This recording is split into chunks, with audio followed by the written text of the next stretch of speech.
বাচ্চা অসুস্থ হলে বাচ্চার সুস্থতার জন্য কোরআন ও হাদিস অনুযায়ী কী কী আমল করা যেতে পারে। এক নাম্বার হলো চিকিৎসা করবেন। কোরআন ও হাদিস অনুযায়ী হলো চিকিৎসা করবেন, ডাক্তার দেখাবেন, তার অন্যান্য যা যা করা দরকার সেগুলি করবেন। কারণ হাদিসে নবী বলছেন, মা আনজালাল্লাহু দাআন ইল্লা আনজালাল্লাহু দাওয়াআন। আল্লাহ এমন কোনো রোগ দেন নাই যেই রোগের জন্য আল্লাহ সুবহানাহু ওয়া তাআলা প্রতিষেধক বা চিকিৎসা দেন নাই, চিকিৎসা করাবেন।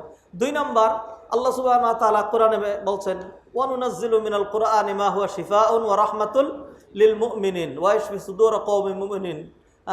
কুল হুয়া লিল্লাযীনা আমানু হুদান ওয়া শিফা। এরকম অসংখ্য আয়াত আছে যেটা দিয়ে সাব্যস্ত হলো কোরআন মানুষের শিফার জন্য।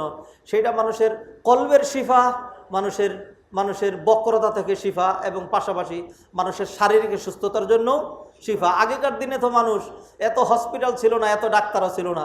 মুন্সি মৌলবীরা কোরআন করে একটু ফু দিয়া পানি দিত, পানি খাইতে সুস্থ হয়ে যেত। ঠিক না ঠিক? এরকম উদাহরণ আমরা অনেক দেখছি। অতএব আপনার বাচ্চা যখন অসুস্থ, সাথে সাথে সূরা ফাতিহা পড়ে আপনি তাকে দম করবেন। কি করবেন? হাদিস অনুযায়ী চিকিৎসা আছে। হাদিসে কি? আপনি তার জন্য দোয়া করবেন। যে কোনো রুগী দেখতে গেলে আসআলুল্লাহ আল আযীম রব্বাল আরশিল আযীম আন ইয়াশফিয়াক 7 বার পরে তাকে কি করবেন? দম করবেন। একজনের প্রচণ্ড পেট ব্যথা, একজনের প্রচণ্ড মাথা ব্যথা, রোগের একটা বড় অংশ হলো ব্যথা। ঠিক না? হাঁটুতে ব্যথা, মাজায় ব্যথা, এইখানে ব্যথা, সেইখানে ব্যথা। ব্যথার জায়গায় ডান হাত রাখবেন, নবীজি শিখাইছেন এখানে। এরপর 3 বার পড়বেন বিসমিল্লাহ বিসমিল্লাহ বিসমিল্লাহ আউযু বিইজ্জাতিল্লাহি ওয়া কুদরাতিহি মিন শাররি মা আজিদু ওয়া ফাজিরু। দোয়া করবেন। বাচ্চা কাচ্চা অসুস্থ হইলে ডাক্তারের এখানে টেলিফোন করেন, ঘন্টাকে ঘন্টা বসে থাকেন। এরপরে ডাক্তার এক্সরের জন্য পাঠায়, ডাক্তার এটার জন্য পাঠায়, সমস্ত জায়গায় দৌড়াদৌড়ি করেন। ইউনাইটেডে নিয়ে যান, অমুকখানে নিয়ে যান, লক্ষ লক্ষ টাকা দেন, একটা পয়সাও লাগে না, কিচ্ছু লাগে না। ঘরের ভিতরেই আছেন, মুখ দিয়ে আউযুবিল্লাহ বিসমিল্লাহ সূরা ফাতিহা আসে না?